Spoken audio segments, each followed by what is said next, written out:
ಸರ್ಕಾರಂತೆ ಸರ್ಕಾರ ಇವ್ರ ಅಪ್ಪಂದೈತೆ ಸರ್ಕಾರ ಸರ್ಕಾರಂತೆ ಸರ್ಕಾರ ಇವ್ರ ಅಪ್ಪಂದೈತೆ ಸರ್ಕಾರ ಅಪ್ಪಂದೇನೋ ಸರ್ಕಾರ ಸರ್ಕಾರಪ್ಪ ಸರ್ಕಾರ ಇವ್ರ ಅಪ್ಪಂದೇನೋ ಸರ್ಕಾರ ಬೇಕೇ ಬೇಕು ನಿವೇಶನ ಬೇಕು ಬೇಕೇ ಬೇಕಾಗಿ ಒಂದಾಗಿ ಬೇಕಾರೆಲ್ಲ ಒಂದಾಗಿ ಯಾತಕ್ಕಾಗಿ ಹೋರಾಟ ನಿವೇಶನಕ್ಕಾಗಿ ಹೋರಾಟ ಯಾತಕ್ಕಾಗಿ ಹೋರಾಟ ನಿವೇಶನಕ್ಕಾಗಿ ಹೋರಾಟ ಬೇಕೇ ಬೇಕು ನ್ಯಾಯ ಬೇಕು ಬೇಕೇ ಬೇಕು ನ್ಯಾಯ ಬೇಕು.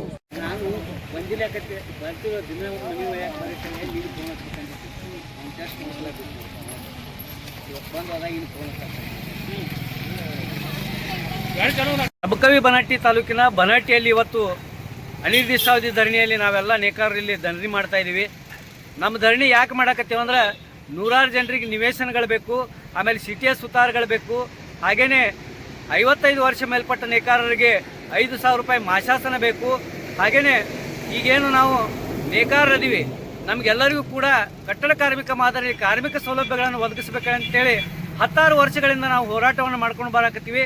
ಆದರೆ ಕೇವಲ ಯಾವುದೇ ಸರ್ಕಾರ ಬಂದರೂ ಸಹಿತ ನೇಕಾರರಿಗೆ ಮೂಗಿಗೆ ಬೆಣ್ಣೆ ಹಚ್ಚುವಂಥ ಕೆಲಸ ಮಾಡಾಕ್ತಾರ, ಮೊಳಕೈಗೆ ಬೆಣ್ಣೆ ಹಚ್ಚುವಂಥ ಕೆಲಸ ಮಾಡಾಕತ್ತಾರ. ಇದು ಆಗಬಾರ್ದು. ಈ ನೇಕಾರರಿಗೆ ಶಾಶ್ವತವಾಗಿ ಪರಿಹಾರವನ್ನು ಕೊಡುವಂಥ ಕೆಲಸ ಸರ್ಕಾರಗಳು ಮಾಡಬೇಕಂತೇಳಿ ಒತ್ತಾಯಿಸಿ ನಾವು ಬೀದಿ ಮೇಲೆ ಹೋರಾಟ ಮಾಡಾಕತ್ತೀವಿ. ಇಲ್ಲೇ ನಮ್ಮ ಜಿಲ್ಲಾ ಉಸ್ತುವಾರಿ ಸಚಿವರದಾರ, ಅವರು ಬಾಗಲಕೋಟೆ ಜಿಲ್ಲೆಯಲ್ಲಿ ಲಕ್ಷಾಂತರ ಜನ ನೇಕಾರರನ್ನ ವೋಟ್ ಬ್ಯಾಂಕಿಗಾಗಿ ಬಳಸಿಕೊಳ್ಳಾಕತ್ತಾರ. ಹೊರತಾಗಿ ಈ ನೇಕಾರ ಸಮಸ್ಯೆಗಳೇನಂತೇಳಿ ಒಂದು ದಿನ ಮಾತಾಡಲಿಲ್ಲ. ಮಾನ್ಯ ಜವಳಿ ಸಚಿವರಿಗೆ 1.5 ವರ್ಷದಿಂದ ನಾವು ಹೇಳಾಕತ್ತೀವಿ, ಮುಖ್ಯಮಂತ್ರಿಗಳ ಜೊತೆಗೆ ನಮ್ಮ ಸಭೆಯನ್ನು ಮಾಡಿಸಿ ನಮ್ಮ ಸಮಸ್ಯೆಗಳನ್ನು ಬಗೆಹರಿಸ್ರಿ ಅಂತೇಳಿ. ಆದರೆ ಇನ್ನೂವರೆಗೆ ಅವರು ಮಾಡಲಿಲ್ಲ.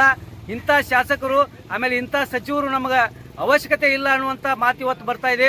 ಅದಕ್ಕೆ ನಾವು ನಮ್ಮ ನೇಕಾರರಿಗೆ ಶಾಶ್ವತ ಪರಿಹಾರಗಳನ್ನು ಸರ್ಕಾರ ಒದಗಿಸಲಿಲ್ಲ ಅಂತಂದ್ರೆ ಮುಂಬರುವ ದಿನಗಳಲ್ಲಿ ನಾವಿಲ್ಲಿ ಮಗ್ಗ ಹೂಡಿ ಇನ್ನು ಕೆಲವೇ ದಿನಗಳಲ್ಲಿ ಹೋರಾಟವನ್ನು ಪ್ರಾರಂಭ ಮಾಡ್ತೀವಿ.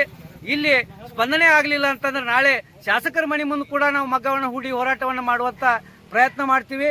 ಮುಂಬರುವ ದಿನಗಳಲ್ಲಿ ಏನು ಚಳಿಗಾಲ ಅಧಿವೇಶನ ಬರಾಕತ್ತೈತಿ, ಸುವರ್ಣಸೌಧದ ಮುಂದೆ ನಾವು ಮಗ್ಗ ಹೂಡಿ ಹೋರಾಟವನ್ನು ಮಾಡ್ತೀವಿ ಅಂತೇಳಿ ಸರ್ಕಾರಕ್ಕೆ ಈ ಮೂಲಕ ಎಚ್ಚರಿಕೆಯನ್ನು ಕೊಡ್ತೀವಿ.